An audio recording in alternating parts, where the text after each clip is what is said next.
Hello readers, welcome back to PJL Books and welcome to today's showcase. Finding a fiver in your pocket. Waking up in a panic thinking you're late and then remembering it's your day off. Accidentally overhearing someone saying something nice about you. What's this a list of? Pleasant surprises you don't expect. And I couldn't be happier than when I added this book to the list. Varjak Paw by S.F. Said. And yes, it's another cat book, much like Warrior Cats. And like Warrior Cats, I picked up Varjak Paw whilst on my mission to research cats in fiction novels. And while I'd heard of the positive reviews surrounding Varjak Paw, I still picked it up down to being more of a sense of obligation than actively wanting to read it.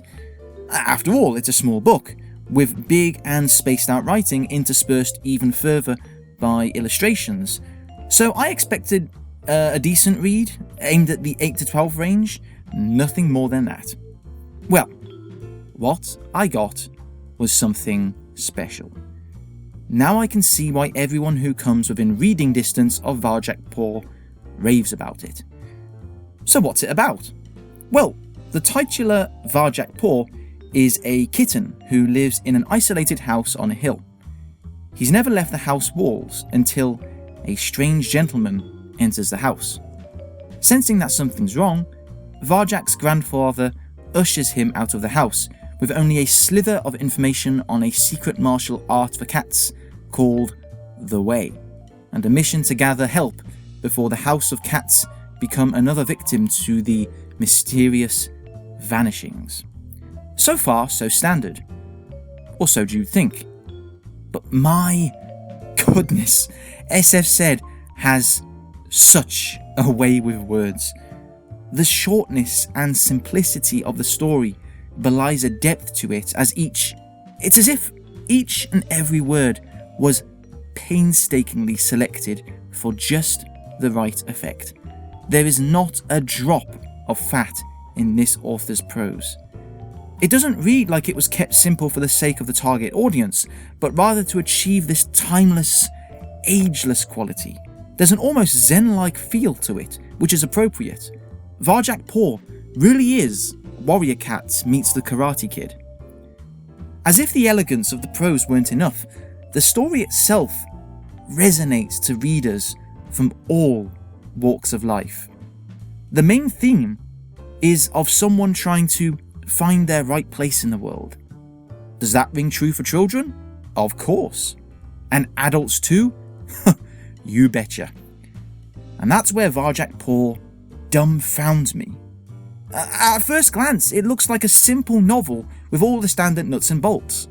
But even when you take into account the taut prose and wide-reaching themes contained in something deceptively small as a cat looking for help, you still don't get the full picture of what makes Varjak Paw work so well. Tight writing and universal themes that aren't new after all. I mentioned this in The Wolf Brother by Michelle Paver.